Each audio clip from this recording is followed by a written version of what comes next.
जिस रात का वर्णन अभी केवल पुरानी भविष्यवाणियों, ताड़पत्रों और नागमणि से चमकती कथाओं में किया जाता रहेगा, उस रात आकाश सामान्य नहीं रहेगा। हवा में एक अनजानी सरसराहट होगी और धरती की धड़कनें स्वयं को प्रकट करती प्रतीत होंगी, क्योंकि वह भविष्य की रात होगी जब नागलोक का द्वार खुलेगा और मानव सभ्यता पहली बार अपने अस्तित्व की वास्तविक सीमा को महसूस करेगी। आप इस कथा को सुनते हुए भविष्य के उस क्षण में प्रवेश करते चले जाएंगे जहां समय सीधा नहीं बहेगा, बल्कि कुंडली मारकर आगे बढ़ेगा, और आज जो मैं कह रहा हूं वह आने वाले वर्षों में घटित होता हुआ प्रतीत होगा। इसलिए इस कहानी के हर शब्द को ध्यान से सुनते रहना, क्योंकि यह केवल एक कथा नहीं बल्कि आने वाले समय की एक झलक होगी। भविष्य के उस वर्ष में जब मानव सभ्यता स्वयं को विज्ञान की चरम सीमा पर समझने लगेगी, जब आकाश में उपग्रहों का जाल बिछ चुका होगा और धरती के भीतर तक इंसान अपनी मशीनों से झांकने लगेगा, उसी समय एक अजीब असंतुलन उत्पन्न होता हुआ दिखाई देगा। वैज्ञानिक उपकरण अचानक असामान्य कंपन दर्ज करने लगेंगे। समुद्र की गहराइयों में सेंसर अनजानी ऊर्जा का संकेत देने लगेंगे। पर्वतों की चट्टानों में वर्षों से सोई हुई रेखाएं हल्की हल्की चमकने लगेंगी। ये सब धीरे धीरे होगा, मानो पृथ्वी स्वयं किसी बड़े क्षण की तैयारी कर रही होगी। भविष्य में रहने वाला एक साधारण युवक जो स्वयं को केवल एक डेटा विश्लेषक समझेगा, अचानक उन पैटर्न्स को देख पाएगा जिन्हें कोई और नहीं समझ पाएगा। वह देखेगा कि दुनिया भर में एक ही समय पर प्राचीन नाग चिन्हों से मिलते जुलते ऊर्जा नक्शे उभरते चले जाएंगे। उसे यह एहसास होगा कि यह कोई संयोग नहीं होगा। वह अपने कंप्यूटर स्क्रीन पर उभरती रेखाओं को देखता रहेगा और उसके मन में एक ही प्रश्न बार बार उठता रहेगा, क्या वास्तव में वह रात आने वाली होगी जिसके बारे में आर्षियों ने सहस्रों वर्ष पहले चेतावनी दी थी? भविष्य की उसी रात से कुछ सप्ताह पहले भारत के एक प्राचीन तीर्थ क्षेत्र में स्थित एक भूला बिसरा मंदिर पुनः सक्रिय होता हुआ दिखाई देगा। वर्षों से बंद पड़े उसके गर्भगृह में अचानक दीपक स्वयं जल उठते प्रतीत होंगे। पुजारियों और साधुओं को स्वप्न आने लगेंगे, स्वप्न जिनमें वे एक विशाल द्वार को खुलते देखेंगे, जिसके पार स्वर्णिम और नीली आभा में लिपटा नागलोक दिखाई देता रहेगा। वे जागने पर भयभीत भी होंगे और श्रद्धा से भर भी जाएंगे, क्योंकि वे जान जाएंगे कि वह समय निकट आता जा रहा होगा। जैसे जैसे भविष्य की वह रात नजदीक आती जाएगी, मानव समाज में बेचैनी बढ़ती चली जाएगी। समाचार चैनलों पर अजीब घटनाओं की चर्चा होने लगेगी। कहीं सांपों का असामान्य रूप से एकत्र होना देखा जाएगा, तो कहीं सदियों पुराने नाग स्थलों पर कंपन महसूस किया जाएगा। वैज्ञानिक इसे भूगर्भीय हलचल कहने का प्रयास करेंगे, पर उनके शब्दों में आत्मविश्वास की कमी साफ झलकती रहेगी। दूसरी ओर गुप्त आध्यात्मिक समूह इस बात को स्वीकार करने लगेंगे कि नागलोक का द्वार केवल एक मिथक नहीं रहेगा। भविष्य की उस रात जब आकाश में चंद्रमा असामान्य रूप से बड़ा और लालिमा लिए हुए दिखाई देगा, तब धरती पर एक अजीब सा सन्नाटा छा जाएगा। शहरों की रोशनियां भी उस रात फीकी प्रतीत होंगी। लोग बिना कारण भय और उत्सुकता दोनों से भर उठेंगे। उसी क्षण धरती के कुछ विशेष बिंदुओं पर कंपन तेज हो जाएगा। ऐसा लगेगा मानो धरती की सतह के नीचे कोई विशाल शक्ति जाग रही होगी। आप उस क्षण की कल्पना करेंगे जब पहली बार एक प्राचीन शिला फटती हुई दिखाई देगी और उसके भीतर से नीली स्वर्णिम रोशनी बाहर की ओर फैलती चली जाएगी। हवा में एक गूंज उठेगी, कोई शब्द नहीं बल्कि एक अनुभूति जो सीधे मन में प्रवेश कर जाएगी। यह वही क्षण होगा जब नागलोक का द्वार खुलना प्रारंभ करेगा। भविष्य में रहने वाला हर संवेदनशील मनुष्य उस पल कुछ अलग महसूस करेगा। कुछ लोगों को अपने पूर्वजों की आवाजें सुनाई देती प्रतीत होंगी, तो कुछ को अपने भीतर छिपा भय और सत्य एक साथ जागता हुआ महसूस होगा। जैसे जैसे द्वार खुलता चला जाएगा, नागलोक की झलकियां मानव संसार में उतरने लगेंगी। विशाल सर्पाकार आकृतियां जो केवल भयावह नहीं बल्कि अत्यंत दिव्य प्रतीत होंगी, ऊर्जा के रूप में दिखाई देने लगेंगी। नागलोक के प्राणी स्वयं को पूरी तरह प्रकट नहीं करेंगे, पर उनकी उपस्थिति स्पष्ट हो जाएगी। वे मानवता को परखते हुए प्रतीत होंगे।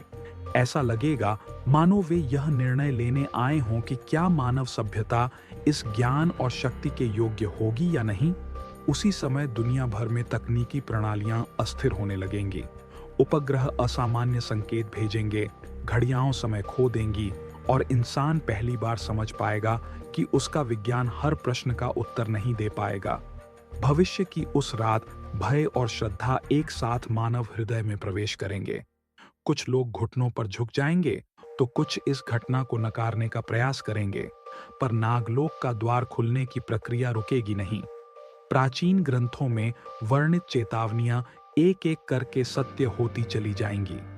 धरती और मानव सभ्यता एक परीक्षा के द्वार में प्रवेश करती हुई दिखाई देगी, और ठीक उसी क्षण जब द्वार आधा खुल चुका होगा और नागलोक की ऊर्जा पृथ्वी को स्पर्श कर रही होगी, कथा एक ऐसे मोड़ पर पहुंच जाएगी जहां हर श्रोता यह जानना चाहेगा कि आगे क्या होने वाला होगा। क्या नागलोक स्वयं को पूरी तरह प्रकट करेगा? क्या मानव सभ्यता इस संपर्क को सह पाएगी, या यह केवल एक चेतावनी होगी जिसके बाद द्वार पुनः बंद हो जाएगा? यही वह बिंदु होगा जहां भविष्य की यह कहानी आपको अपने भीतर खींचती चली जाएगी और आप महसूस करेंगे कि यह केवल कल्पना नहीं, बल्कि आने वाले समय की एक संभावित सच्चाई होगी। इस कथा का अगला भाग उसी रात के बाद के क्षणों को उजागर करता हुआ दिखाई देगा, जहां निर्णय लिया जाएगा और मानवता का भविष्य एक नए मार्ग पर आगे बढ़ता हुआ प्रतीत होगा। जैसे ही नागलोक का द्वार आधा खुला हुआ रहेगा, उस भविष्य की रात का समय मानो ठहर सा जाएगा। हवा में कंपन रहेगा, पर वह केवल ध्वनि नहीं होगी, बल्कि चेतना का कंपन होगा। मानव सभ्यता पहली बार यह अनुभव करेगी कि वह इस ब्रह्मांड में अकेली नहीं रहेगी। द्वार के भीतर से उठती ऊर्जा पृथ्वी की सतह पर फैलती चली जाएगी और हर जीव, हर मनुष्य, हर विचार उस ऊर्जा से प्रभावित होता हुआ प्रतीत होगा। भविष्य के उस क्षण में नागलोक की चेतना सीधे मानव मस्तिष्क से संवाद करना प्रारंभ करेगी। यह संवाद शब्दों में नहीं होगा, बल्कि अनुभूतियों, स्मृतियों और सत्य के रूप में होगा। मनुष्य अपने अतीत, अपने लोभ, अपने युद्ध, अपने विनाश और अपनी भूलों को एक साथ देखता हुआ महसूस करेगा। ऐसा लगेगा मानो नागलोक मानव सभ्यता के पूरे इतिहास को पल भर में पढ़ रहा होगा। धरती के विभिन्न हिस्सों में लोग एक ही समय पर अलग अलग दृश्य देखते हुए प्रतीत होंगे। कहीं कोई प्राचीन राजा अपने राज्य के पतन को पुनः देखेगा, तो कहीं कोई वैज्ञानिक अपने आविष्कारों के दुष्परिणामों को। नागलोक की यह परीक्षा चुपचाप चलती रहेगी। यह तय किया जाता हुआ प्रतीत होगा कि मानवता ज्ञान की ओर बढ़ेगी या विनाश की ओर। भविष्य में रहने वाले वे साधु, जिन्हें पहले से स्वप्न आते रहे होंगे, उस रात गहन समाधि में प्रवेश करते हुए दिखाई देंगे। उनके मुख से स्वतः मंत्र निकलते चले जाएंगे, मानो वे किसी प्राचीन समझौते को पुनः सक्रिय कर रहे हों। उसी समय धरती की गहराइयों में सोई नागमणियां प्रकाशमान होती चली जाएंगी और द्वार और अधिक स्थिर होता हुआ प्रतीत होगा। नागलोक के प्राणी अब और स्पष्ट होने लगेंगे। वे भौतिक रूप में नहीं, बल्कि प्रकाश और आकार के मिश्रण के रूप में दिखाई देंगे। उनके नेत्रों में भय नहीं, बल्कि करुणा और कठोर सत्य एक साथ झलकता हुआ प्रतीत होगा। वे मानवता को यह अनुभूति कराएंगे कि पृथ्वी केवल मनुष्य की नहीं रहेगी, बल्कि एक साझा चेतना का क्षेत्र होगी। भविष्य की उस रात कुछ लोग इस ऊर्जा को सहन नहीं कर पाएंगे। उनके भीतर छिपा भय बाहर आ जाएगा। वे भागने का प्रयास करेंगे, पर समय और स्थान दोनों स्थिर होते हुए प्रतीत होंगे। वहीं कुछ लोग पहली बार अपने भीतर शांति महसूस करेंगे, मानो वे किसी भूले हुए घर को याद कर रहे हों। यह अंतर स्पष्ट कर देगा कि नागलोक की दृष्टि में कौन जागने के लिए तैयार रहेगा और कौन अभी भी अंधकार से बंधा रहेगा।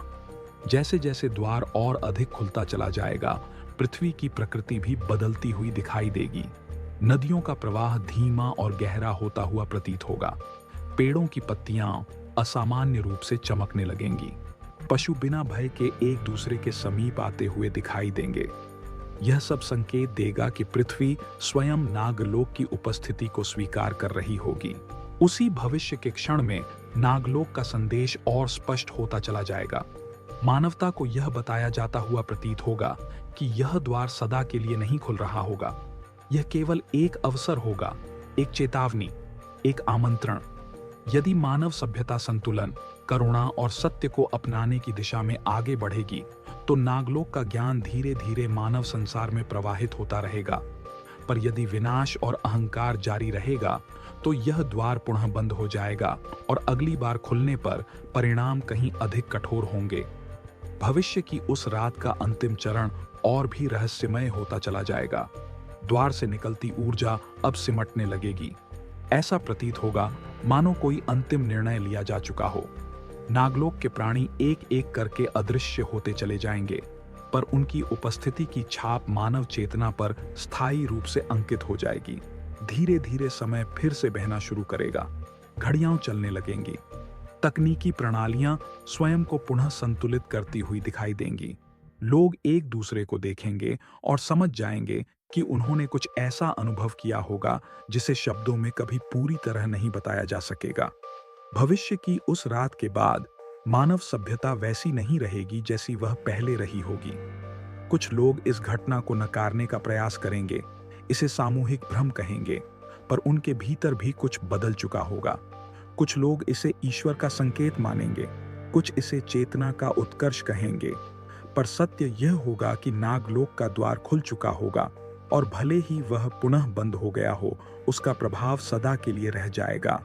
आने वाले वर्षों में बच्चे ऐसे प्रश्न पूछते हुए दिखाई देंगे जिनके उत्तर पहले किसी के पास नहीं रहे होंगे। कला, विज्ञान और आध्यात्म एक दूसरे के विरोधी नहीं रहेंगे, बल्कि एक ही धारा में बहते हुए प्रतीत होंगे। मनुष्य धीरे धीरे यह समझने लगेगा कि शक्ति का अर्थ नियंत्रण नहीं, बल्कि संतुलन होगा। और कहीं न कहीं धरती की गहराइयों में नागलोक का द्वार शांत अवस्था में प्रतीक्षा करता हुआ रहेगा। वह प्रतीक्षा करेगा उस दिन की जब मानव सभ्यता वास्तव में तैयार होगी, उस दिन की जब भय की जगह समझ होगी और अहंकार की जगह करुणा। अब जब आप इस भविष्य की कथा को सुन चुके होंगे, तो अपने भीतर उठते प्रश्नों को अनदेखा नहीं कर पाएंगे। क्या वह रात वास्तव में आने वाली होगी? क्या हम उस परीक्षा के लिए तैयार होंगे, या हम चेतावनियों को फिर से अनसुना कर देंगे? यदि आप भविष्य की ऐसी रहस्यमयी और चेतना को झकझोर देने वाली कथाओं को आगे भी सुनना चाहेंगे, तो इस यात्रा को यहीं समाप्त मत कीजिए। जुड़े रहिए, क्योंकि आने वाले समय की कई परतें अभी खुलनी बाकी रहेंगी और अगली कहानी शायद उस दिन की होगी जब मानव स्वयं अपने भीतर के नागलोक को पहचानना शुरू करेगा।